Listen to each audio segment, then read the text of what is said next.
Steve Bowers welcoming you to Dialogue here at E+ TV6 and a very special conversation with two important people in your life as well as the life of this city. And that's Steve Raper and Robert Mullins with us. Here representing the water division of the Jackson Energy Authority. It's good to have you guys here. Thank you. Steve is the Senior Vice President of the water operation here at the Jackson Energy Authority. Robert's on the way to becoming that, I understand. That's right. So wanted you to see both of these guys, one coming, one going, and get it out in front of the public right now. So it's good to have you here. Thank you, Steve. Water is something we take for granted. I do a lot of civic presentation stuff. I always ask people, do you have food in the pantry? And everybody says yes. You have water stored, and everybody says no. And what's essential? Water. The water. So we take you guys for granted, which is a compliment out there. And it's something that I think is kind of done universally, right? We just go to the faucet, and we don't think a thing about it anymore. I remember the story my dad told as a youngster. He had to go to the creek and get the water every day. He finally asked my grandmother, his mother, why he was the one she picked to do it. And she said, because I could count on you, son. I couldn't count on everybody else. You'd come back with water, they'd get in there and go fishing. That's right. So, anyway, but it's an essential thing.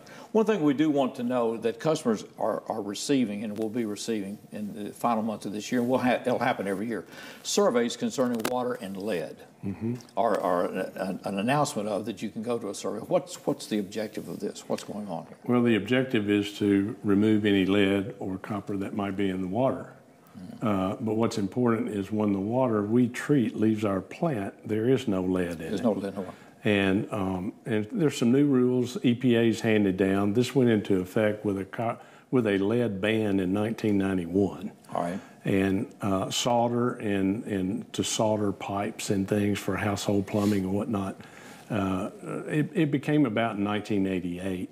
EPA came out in 91, and the purpose of that was to protect the public health of the drinking water supply and the customers primarily. I want to understand that the water Jackson Energy Authority is treated as clean water almost to begin with when we pull out an aquifer. So when it leaves the plant, everything is fine. It goes through the piping system, everything is fine. When it gets to your home may have been built in 1890 or 1940 or 1950 or 60 or 80 or 90 or whatever. Different codes, different expectations. So the idea of this is to make sure that the water that's being consumed is safe, water in the system is safe, but what about the infrastructure of the house? So what are customers to do then when they get this mailer from us? Right. We'll be sending out a mailer to customers that we don't know the material of your service. For example, beyond the meter is the customer's plumbing, right? Right. So through the years, that's not been something that JEA's tracked because it's private plumbing from the meter to the house. Right. So any of those homes that we don't have a record of what that private plumbing material is will receive this flyer that Steve mentioned that will say, we don't know the material of your service line. We don't know the plumbing inside your house. So it kind of makes them aware that you could be exposed to lead, that the water coming from JEA is safe and it's fine, but here are things you can do to protect yourself depending on what happens within the plumbing of your house or your service in your yard. These are being sent to houses of what age, or people that live in houses of what age? Any and all. Any and all. The issue is we, as Robert said, from the meter into the house and the household plumbing, we do not know what that material is. Right. Historically, we've kept records from our water main in the street up to the water meter. Right. But just outside the water meter into the house, we do not know. So the EPA is wanting to know what's happening inside that house. But, but we become the conduit of the information there. That's right. Correct. The test, the water sample would be pulled for those that requested at the tap.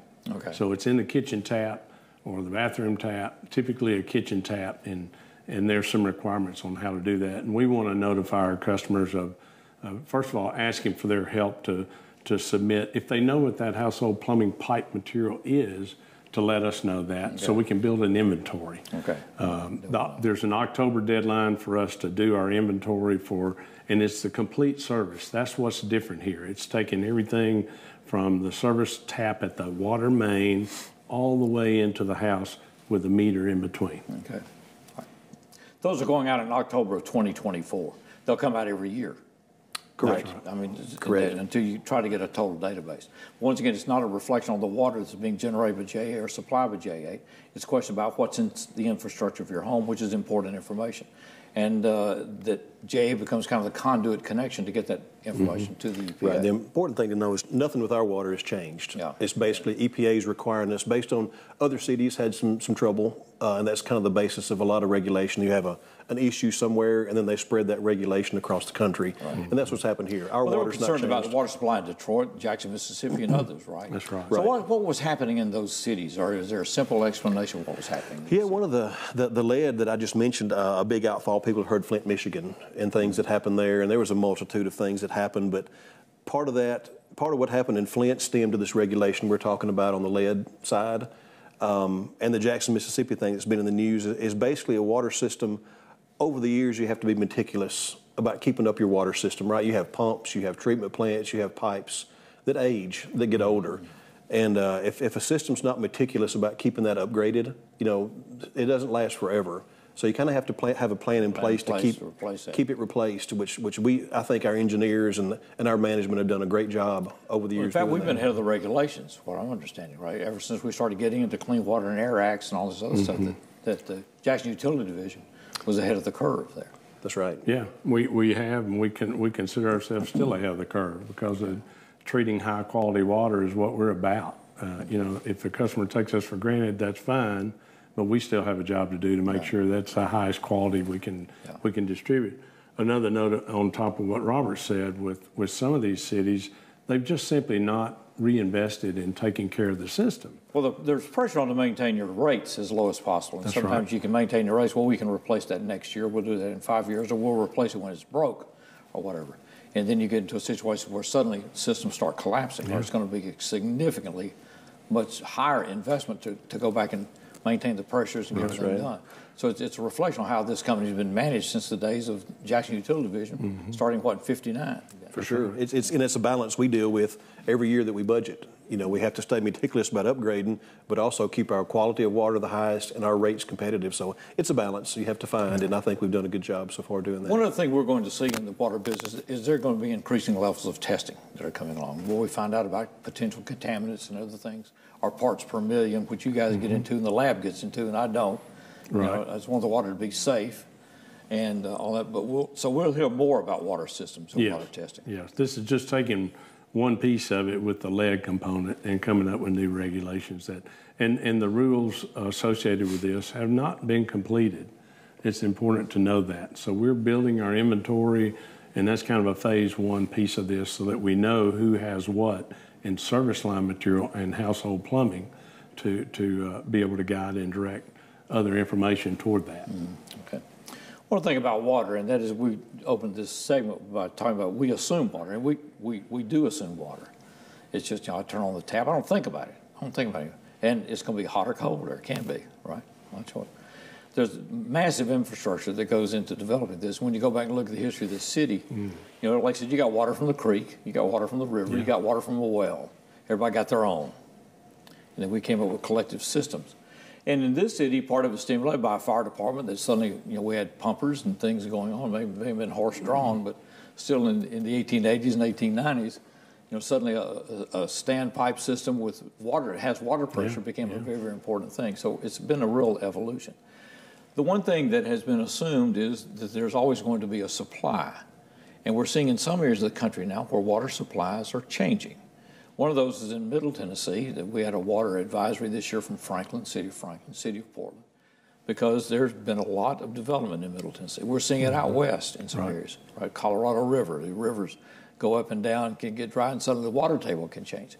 We seem to be in a situation where we've avoided all that. So far. All right. I think that the future holds that West Tennessee is going to change.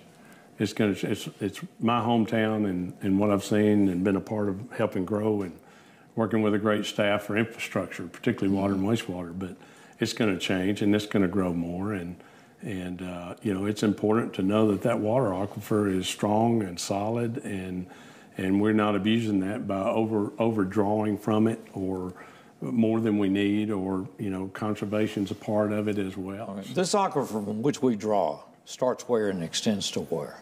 It actually crosses the Mississippi over into eastern Arkansas, and on the east side of the Mississippi River comes across Memphis, Shelby County, into all of West Tennessee. Okay. The recharge or resupplying this aquifer has been fairly healthy, and that's thousands of years to resupply. Because that water comes in here from underground, from rainwater, Okay. Recharge is absorption through the ground into this.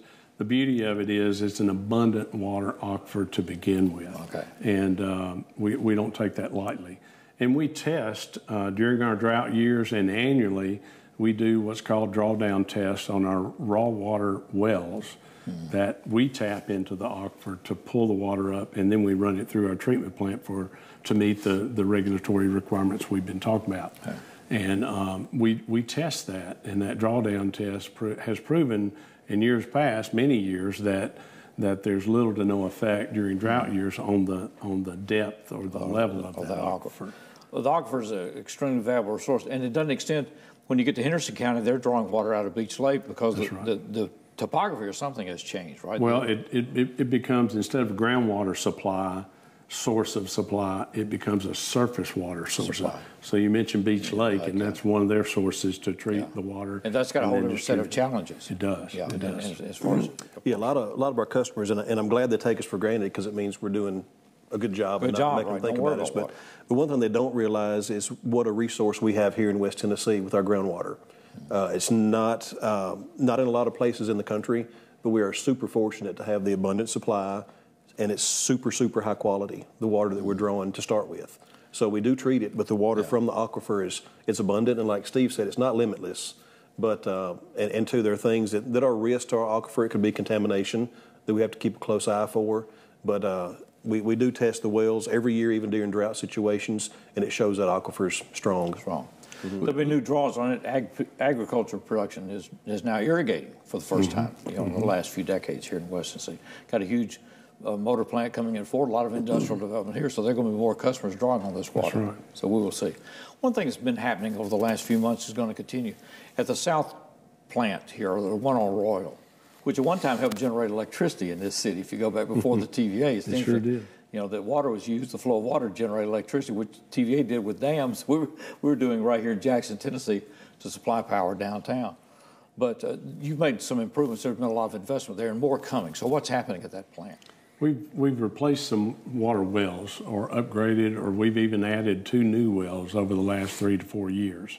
And these are raw water wells, the same wells that we have throughout the system. We're up to seven wells on the south plant off of Royal Street that draw water out of the ground and then go to our treatment plant at South Royal, and we treat it and then distribute it out. But we're making some investments in replacing those wells, plant upgrades, some controls, some metering, measurement related equipment. Our aerator separates eliminate some of the carbon dioxide that naturally comes out of the ground and goes through that to aerate that process. We're replacing that. It's an odd-looking building right there on the corner of South Royal and Magnolia. And the second phase, the west end of that, inside that building, is about to be underway, if not already, with some replacements. Yeah. If you haven't been down on South Royal, there's an historic place there, and that's the well, the Chalabia Well there. That was kind of the focal point of Lancaster Park and all at one time, right? It is. And so you can still go drink out of the same well with the same mineral water that people were coming here for miles and miles and miles to get access to for its healing qualities and everything, all absolutely free on South Royal downtown, right? How many million gallons of water does Jackson use now? Oh, gosh. We average about 13 million, 12 to 13 million a day on an average day. We've hit as much as 15 million through some of this hot weather in August. I think we hit a peak day. Our peak day average, it might have a peak hour, but the day is what we average out, and that was about 15 million gallons. Yeah, okay. Yeah, one interesting note with that, Steve, was some of our peak days recently were not during hot, dry temperatures. It was actually the hard freeze we had last winter. Okay. So we had a lot of burst pipes, a lot of things that the freezing temperatures caused. Oh, that's right. And that was actually our peak. Peak flow day for the last several years was during cold period. Because when the water pipes break, there's nothing else you can do, right? That's right. You got to call somebody to get some help. Appreciate this information very much. One thing we want you to know, Jackson Utility Division, Jackson Energy Authority has a tradition when it comes to water supply, being able to address it. And there have been challenges in the history here with the developing these systems. And so it's just important to know that that water is safe and is reliable. And the notices and everything else will be just to clarify what's happening in your home.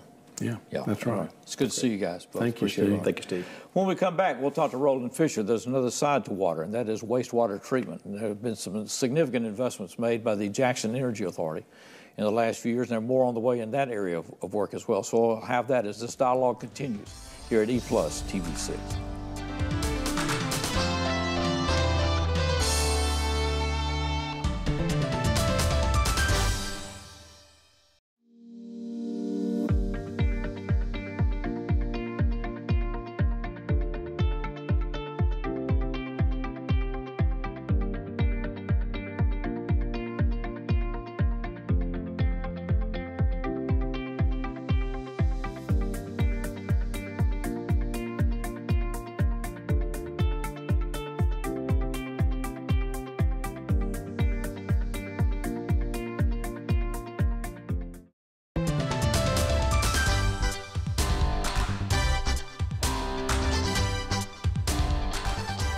Steve Bowers welcoming you back to Dialogue here at E+ TV6 as we continue our conversation about water. Two elements, there's water and then there's the treatment of wastewater, and both are very, very important to the environment, to our personal safety, and all these other things. And with us is the Senior Vice President of Wastewater Treatment here at the Jackson Energy Authority, and that's Roland Fisher. Appreciate the time. Thank you, Steve. Good to be here. I find it interesting when you look at the history of Jackson, utility service development and everything else, that the sewage system was the last thing that came along. We were much more interested in having street lights downtown than we were taking care of the sewage. Because I guess we had chamber pots and we had outhouses. That's right. Everybody just kind of took care of their own. And it was the last one in which the city made an investment. And that was the treatment of sewage. And really there was no treatment of sewage. It was just what was called a sewer system. We actually just took the sewage from the house and sent it to the Forkadere River, just get it out of town, and we dumped it in the Forkadere River. That's what happened. Until the 1960s. Yeah, that's right. 1960s, right?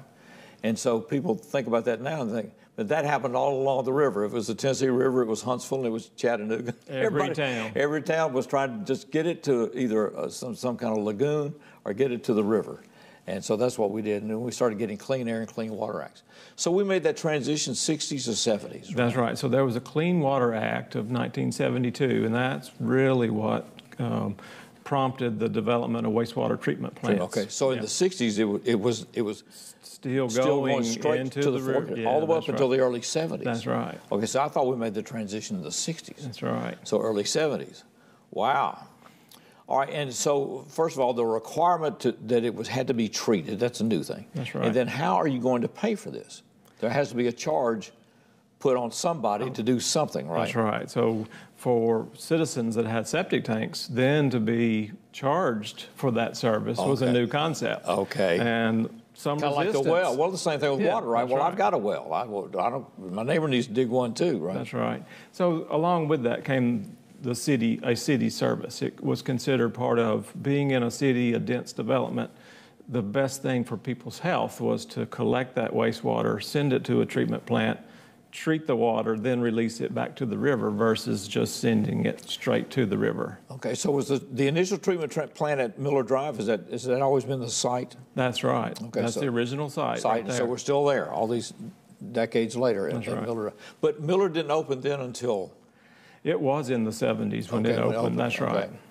And we've made multiple improvements, additions over the years, and at the present time, we're able to treat 18 million gallons a day at that facility. Okay. But we're only at around 10 or 12.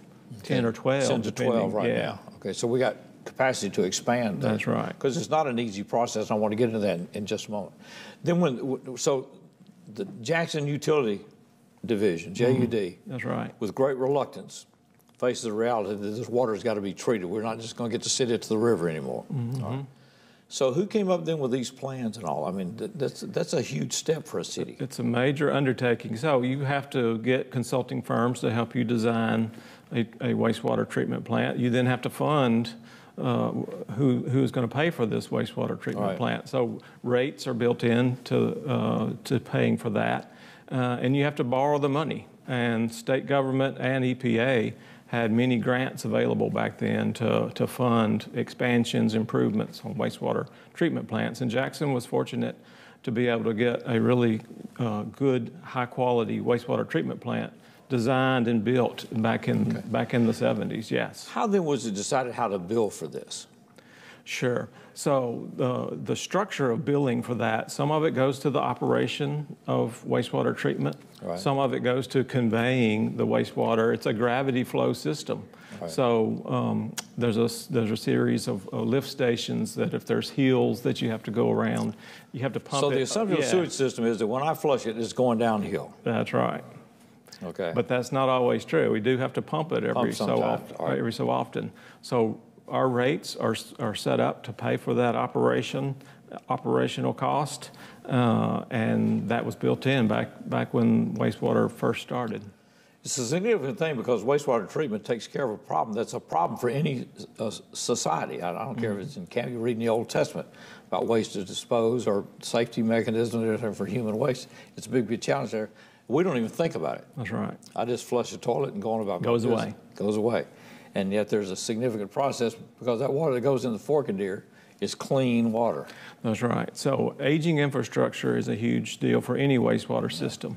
And for us to maintain our system, we have to reinvest. We have to continue to improve. We have to borrow money to keep improvements going. When we get there, has the technology of sewage treatment changed a lot since 1970, or is it still fundamentally the same process? Fundamentally the same. It's a biological treatment process. We're speeding that up by adding oxygen to the wastewater stream. Eddie O'Neill says it's like throwing a banana in your yard and watching it kind of disappear. It safely gets absorbed back into the environment, but it goes through a process. We kind of accelerate that. That's right.